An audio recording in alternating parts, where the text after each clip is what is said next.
तो आज हम बात कर रहे हैं इस मंच से कि मुरादाबाद और अमरोहा में कितना विकास हुआ, और ऐसे में मंच पर हमारे साथ इस वक्त तमाम उद्योगपति जो है इस वक्त मौजूद हैं, जिनसे बात करेंगे और जानने की भी कोशिश करेंगे कि इन्होंने अपने अपने क्षेत्र में कितना विकास किया। हमारे साथ इस वक्त मंच पर मौजूद है मगरूब त्यागी, ये उद्योगपति है। मगरूब जी, आपका बहुत स्वागत है। और हमारे साथ जयपाल सिंह भी मौजूद हैं। जयपाल सिंह जी, आपका भी स्वागत है। और हमारे साथ इस समय गुरजीत सिंह मौजूद है, जो कि चड्ढा ग्रुप के डायरेक्टर हैं। और प्रणीत गुप्ता हमारे साथ इस वक्त मौजूद है, जो कि सीएल गुप्ता के डायरेक्टर है। आप तीनों मेहमान का बहुत स्वागत है sir. Over to you Ayush. तो धन्यवाद सिमरन। तो लगातार अब यहां पर जो चर्चा है वो मुरादाबाद और अमरोहा के अंदर विकास की, और विकास में व्यापारियों की भूमिका बहुत महत्वपूर्ण है। लेकिन व्यापारियों के सामने अपनी भी बड़ी चुनौतियां हैं, और इन चुनौतियों से निपटते हुए ये व्यापारी किस तरीके से आगे बढ़ रहे हैं और कितना उनका योगदान इस विकास की यात्रा में है, आज इसको समझने के सेशन में कोशिश करते हैं। मगरूब जी, सबसे पहले आपके पास आऊंगा, थोड़ा आपका इंट्रोडक्शन हो, और उसके बाद विकास की जब हम लोग बात करते हैं तो उसमें व्यापारी की भूमिका, पहला सवाल मेरा आपसे ये है, और थोड़ा अपने बारे में भी आप बताएं।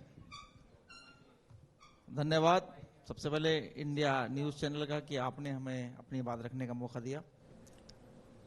हमारी कंपनी का नाम है Samiya International Builders Limited. Engineer Jameel Ahmed Khan हमारी कंपनी के सीएमडी हैं, और हमारी कंपनी दिल्ली, एनसीआर, उत्तर प्रदेश और उत्तराखंड, यहां पर मेनली हमने अब तक तकरीबन 25,000 परिवारों को मकान बनाकर छत दे चुके हैं। पिछला 33 साल से हमारी कंपनी का यही काम है।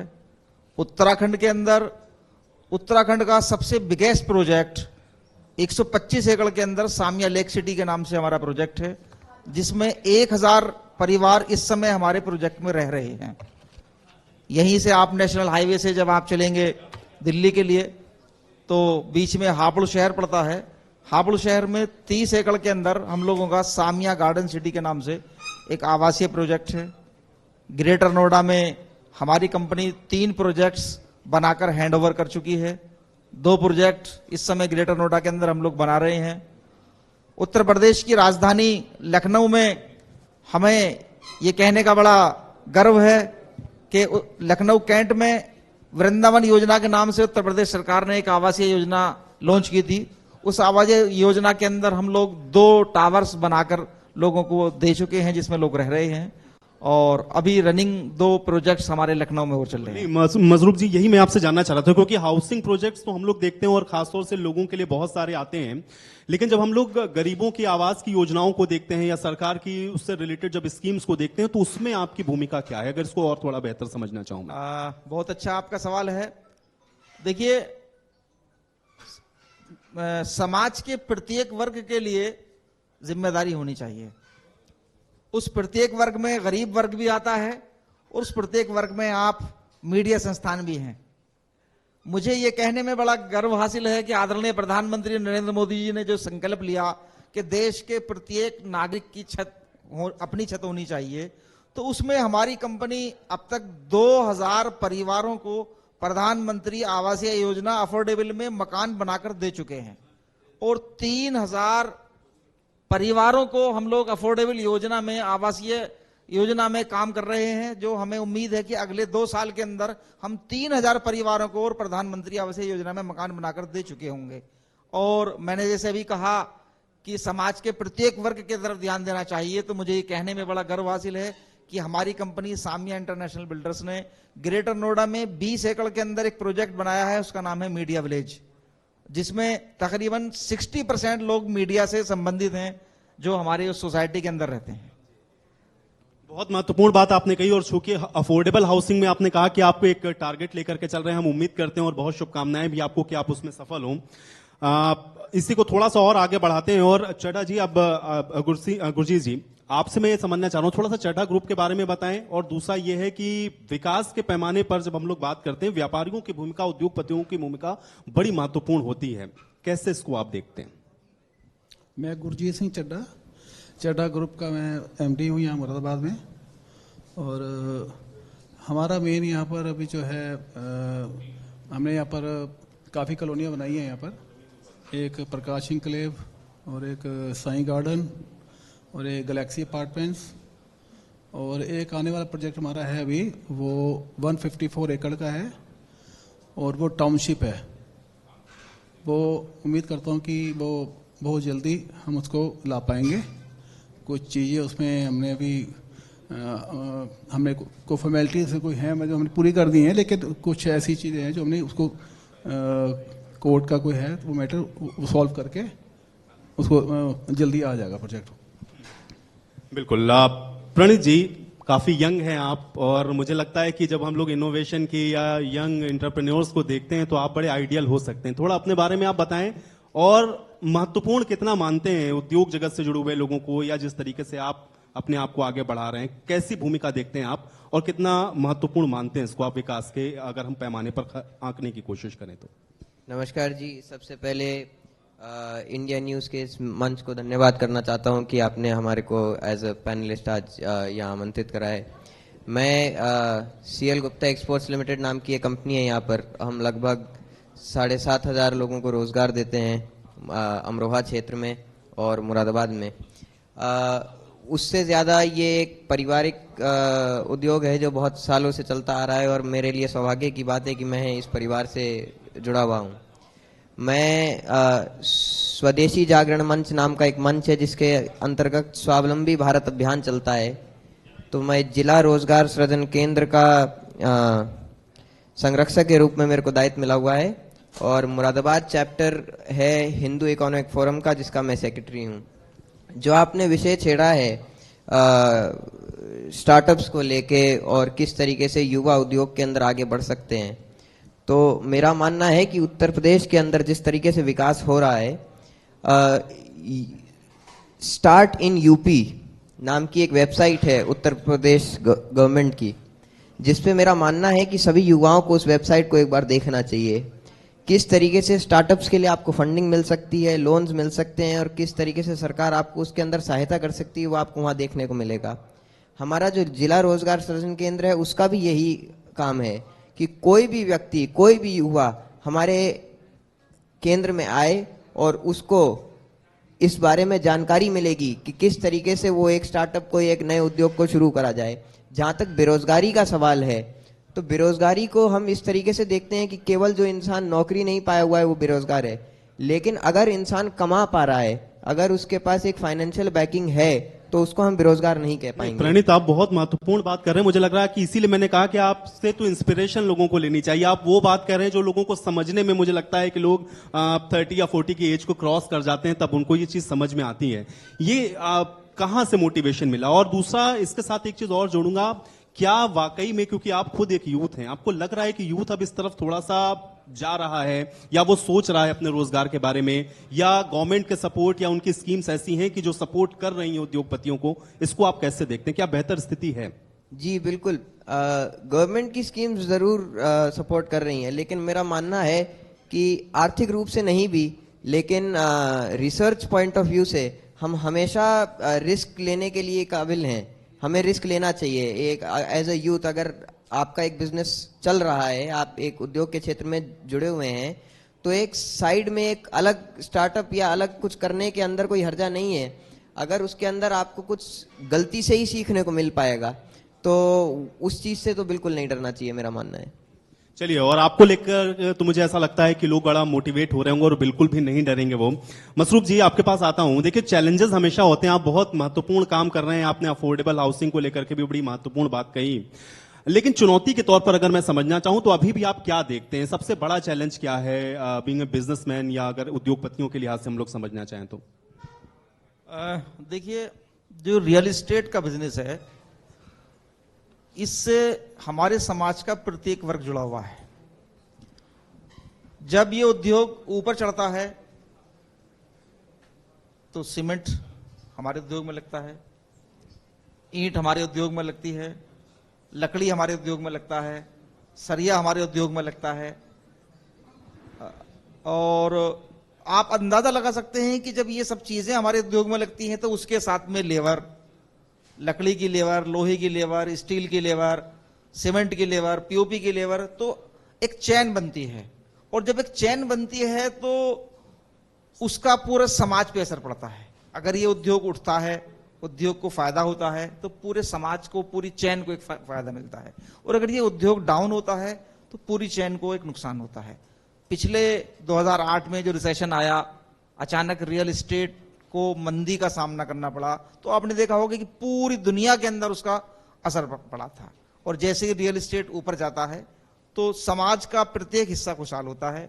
हमारा इस मंच के माध्यम से बस एक चीज का कहना है कि जो बिल्डर्स हैं, जो रियल एस्टेट के काम करने वाले हैं, उन लोगों को काम कराने में सरकार की तरफ से जितनी ज्यादा सुविधाएं होंगी, उतना हम लोग उत्तर प्रदेश के और देश क्या आप की मानते प्रगति हैं में कि योगदान सरकार की तरफ से वो फैसिलिटीज आपको मिल रही हैं? क्योंकि हम लोग किसानों की बातें बहुत सुनते हैं, उनके बारे में लोग सोच रही है सरकार, या युवाओं के बारे में बहुत अलग अलग तरीके की स्कीम्स हम लोग देखते हैं। उद्योगपतियों का जब जिक्र आता है तो क्या आपको लगता है, क्योंकि इस तरह की बातें पॉलिटिकली बड़ी कही जाती हैं कि सरकार उद्योगपतियों को बढ़ावा दे रही है, फला वर्ग के बारे में नहीं सोच रही, लेकिन क्या स्कीम्स आप लोगों के हित में हैं, या आपको अभी भी लगता है कि उसमें कुछ परिवर्तन करना चाहिए? स्पेसिफिकली अगर उत्तर प्रदेश सरकार के लिहाज से मैं समझना चाहूं। बहुत सारी चीजें हैं जो इस सरकार ने उद्योगपतियों के लिए बहुत अच्छा किया है। उसमें सबसे शानदार है कानून व्यवस्था। देखिए, कोई भी उद्योगपति जब तक कानून व्यवस्था मजबूत ना हो वो सफल नहीं हो सकता। सबसे शानदार चीज ये है कि इस सरकार में उद्योगपति कानून व्यवस्था को लेकर संतुष्ट है। लेकिन अभी कुछ चीजें हैं, बारीक चीजें, जैसे कि लैंड के संबंधित, क्योंकि हम लोग बिल्डर हैं, जब जमीनें लेते हैं तो जमीन में बहुत सारी चीजें होती हैं जो नीचे लेवल पे होती हैं। तो उसके लिए अगर सरकार एक सिंगल विंडो सिस्टम कर दे कि आपको जितनी एनओसीज चाहिए, उस सारी एनओसीज के लिए केवल ये एक विंडो है, आप यहां अप्लाई करेंगे और सब आपको यहीं से मिलेंगी, तो बहुत तेजी के साथ में इससे उत्तर प्रदेश हमारा प्रगति करेगा। उद्योगपति को जितनी आसानी होगी उतना उद्योगपति अपनी तरफ से पूरी कोशिश करता है डेवलपमेंट करने की। आज आप देखिए, हाईवे शानदार बन गए हैं, चारों तरफ एक लग रहा है कि हमारा प्रदेश बदल रहा है। तो इसमें अगर थोड़ी सी ये चीजें और हो जाती हैं तो मैं समझता हूं उत्तर प्रदेश का विकास और बहुत तेजी के साथ हो सकता है। चड्ढा जी, आपको क्या लगता है, आप ये बात मानते हैं कि कुछ बदला है, या पॉलिसीज हमारी ऐसी हुई हैं जो उद्योगपतियों को सपोर्ट कर रही हैं, या आप कैसे देखते हैं बीइंग एक बिजनेसमैन कि कुछ चीजें ऐसी हैं जिस पर अभी फोकस होना चाहिए या बदलनी चाहिए, या चैलेंजेस क्या हैं?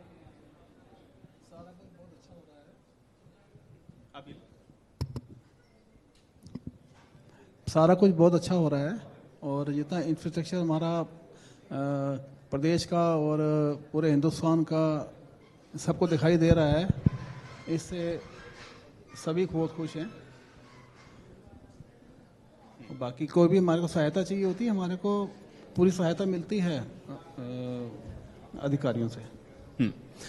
आपसे मैं ये जानना चाह रहा हूं, क्या बेरोजगारी को आप मानते हैं एक बड़ा मुद्दा? और बड़ा मुद्दा इसलिए है कि जो हमारे यंग एंटरप्रेन्योर हैं वो उस बारे में सोच नहीं रहे हैं, या वो उद्योग के बारे में, या वो लोगों को जॉब दे सके इस वजह से नहीं सोच पा रहे हैं, या हमारा माइंडसेट ऐसा है उससे निकलने में थोड़ा समय लगेगा? बड़ा मुद्दा मानते हैं बेरोजगारी को आप? देखिए, बेरोजगारी एक बड़ा मुद्दा है। अगर उसको बनाया जाएगा, बेरोजगारी को हमें समझना पड़ेगा। अगर हम केवल नौकरी को या सर्विस को अगर रोजगार समझेंगे तो फिर तो हम कभी बेरोजगारी से बाहर नहीं आ पाएंगे। हमें एक इंग्लिश में सेइंग भी है, और हम इसको केंद्र में अक्सर बोलते हैं कि don't be a job seeker, be a job provider. तो आप अपना छोटा सा भी काम करेंगे। मुरादाबाद का मैं आपको एक उदाहरण देता हूँ। दो दोस्त हैं, उन्होंने एक प्रेशर पंप टाइप का है जो अपनी गाड़ी के अंदर रख लिया है, और अधिकतम लोग ऐसे हैं जो आज की डेट में ड्राइवर नहीं रखते, और बहुत जो है वर्क लाइफस्टाइल हो चुका है। तो आप उनको कॉल करिए, वो आपके घर पे आएंगे, आपके पानी का कनेक्शन अपने प्रेशर पंप में लगाएंगे, आपकी गाड़ी धो के चले जाएंगे। तो बहुत छोटा सा बिजनेस है अगर देखा जाए, लेकिन वो इससे काफी सफल हैं इस कार्य के अंदर। तो इस तरीके से हमें अलग सोचना पड़ेगा। अगर हम उसी बक्से के अंदर, उस बॉक्स के अंदर सोचते रहेंगे तो शायद आगे निकलने में कठिनाई होगी। मैं न्यूयॉर्क में था 4 साल के लिए। मैं वहाँ प्रोडक्ट डिज़ाइन की पढ़ाई करी मैंने, तो वहाँ, और उसके अलावा मैं मेयो कॉलेज में पढ़ा अजमेर के अंदर 8 साल। तो मेरा ये मानना है कि मेरा एजुकेशन बैकग्राउंड जो रहा है बोर्डिंग का, हॉस्टल का, जिसके अंदर मैंने विभिन्न प्रकार के लोगों से मेरी मुलाकात हुई, अलग अलग श्रेणी के लोगों से मेरी दोस्ती हुई, तो मेरा मानना है कि उससे मेरा एक मोरल डेवलपमेंट और एक मेंटल डेवलपमेंट बहुत अच्छे से हो गया है।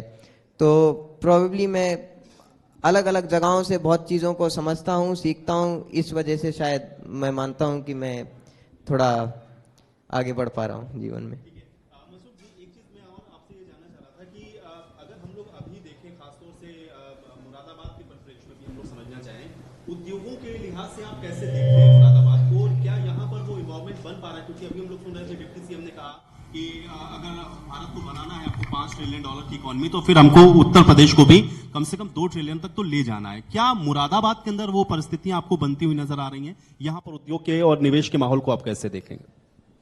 बिल्कुल, मुरादाबाद आज से नहीं, बहुत पहले से एक मशहूर शहर है और पीतल का उद्योग के लिए पूरी दुनिया के अंदर मशहूर है। और प्रदेश सरकार के मैं इस कदम का बड़ा स्वागत करता हूं। आदरणीय डिप्टी सीएम साहब जो कहकर गए हैं कि उद्योगपतियों को जितनी कोशिश है सरकार की तरफ से उनके लिए उनकी मदद दी जाएगी। और वो उनका ये कहना कि जो शहर जिस व्यापार के लिए ऑलरेडी प्रसिद्ध हैं, हमारी कोशिश है कि उस शहर को मोटिवेट किया जाए। तो मुरादाबाद के अंदर बहुत सारी संभावनाएं हैं और आज सबसे शानदार बात यह है कि चूंकि मुरादाबाद हमारा एक नेशनल हाईवे के ऊपर है, आप दिल्ली से लखनऊ के लिए जाते हैं तो मुरादाबाद एकदम बिल्कुल ऑन रोड है, ऑन नेशनल हाईवे है। दूसरी शानदार उपलब्धि यह है कि मैं दिल्ली से चला तो दिल्ली से मुरादाबाद आने में 2 घंटे लगे। कभी दिल्ली से मुरादाबाद आने का मतलब था 4 से 5 घंटे लगना, आज दिल्ली से मुरादाबाद आने में 2 घंटे लगते हैं। तो अगर कोई व्यक्ति दिल्ली रह रहा है, कोई नोएडा रह रहा है, कोई ग्रेटर नोएडा रह रहा है, और अगर वो वहां से एनसीआर से बाहर आकर मुरादाबाद तक भी कोई बिजनेस करना चाहता है तो उसके लिए कोई रनिंग मुश्किल नहीं है। तो ये बहुत शानदार बात है। मुरादाबाद के अंदर हमें बहुत संभावनाएं दिख रही हैं। जैसे जैसे यहाँ उद्योग पनपेगा तो वैसे वैसे हमारा तो रियल एस्टेट का काम है, लोगों को छत उपलब्ध कराने का काम है। तो डेफिनेट बात है, हमारी कोशिश ये रहेगी कि सारे उद्योग पनपे, उद्योग बढ़ें। तो प्रत्येक व्यक्ति का सपना होता है कि मेरा अपना मकान हो, अपनी छत हो, तो उसके लिए हम अपना काम करेंगे। मसरूफ जी, कैसा आपको महसूस होता है? क्योंकि हम लोग उद्योगपतियों की जब भी चर्चा करते हैं और खासतौर से पॉलिटिकली हम लोग जब भी राजनीतिक मेहमानों के साथ होते हैं, बहुत आरोप लगते हैं गवर्नमेंट्स के ऊपर, या जो भी गवर्नमेंट होती है ये आरोप लगता है कि उद्योगपतियों के बारे में सिर्फ सोचते हैं। क्या वाकई में सीरियसली सोच रही है ये सरकार उद्योगपतियों के बारे में, और माहौल बदला है? अगर हम लोग 17 के बाद देखें या फिर अब 19 में हम लोग देखें, क्या प्रदेश के अंदर परिस्थितियां बदली हैं उद्योग के लिहाज से? देखिए, आरोप लगाना तो बहुत आसान होता है, लेकिन धरातल पर इसलिए पूछ रहा हूं क्योंकि आप उद्योगपति, आप बताएं सच्चाई कितनी है इसकी? धरातल पे काम करना जो होता है वो बड़ा मुश्किल होता है,